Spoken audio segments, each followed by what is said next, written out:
Originally, I went to Ballyfermot and studied computer game design, animation, things like this, multimedia then over in Edinburgh. Then I worked for a number of years as a web designer before going back, doing a master's, discovering that I kind of actually really enjoyed college, and then embarking upon the PhD. And from that point then, I worked here in the Adapt Centre. To be honest, I never really saw myself working with AI in that capacity. I'm a computer scientist, but more of my work tends to be about the cultural and social drivers behind sort of human decisions. So I work with artificial intelligence by using it as a tool to accomplish what I need in research projects I'm involved in, rather than actually building artificial intelligence systems.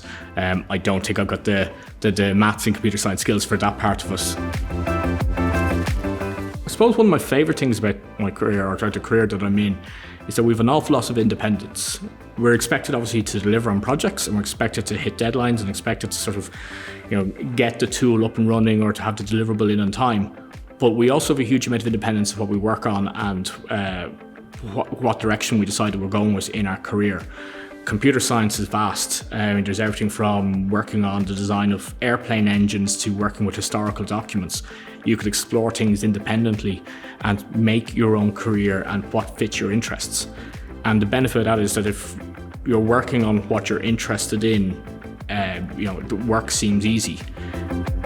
I study bias, I study credibility, I study misinformation and disinformation, but mostly what I'm interested in is human judgment of information. I coordinated a Horizon Europe project. It's a 3-year, €4 million project to equip police authorities with the tools and technologies from academia to help them investigate disinformation campaigns linked to criminal activities. So in terms of my research, it doesn't really have a singular area, and in 5 years' time, it might be something new and different as well.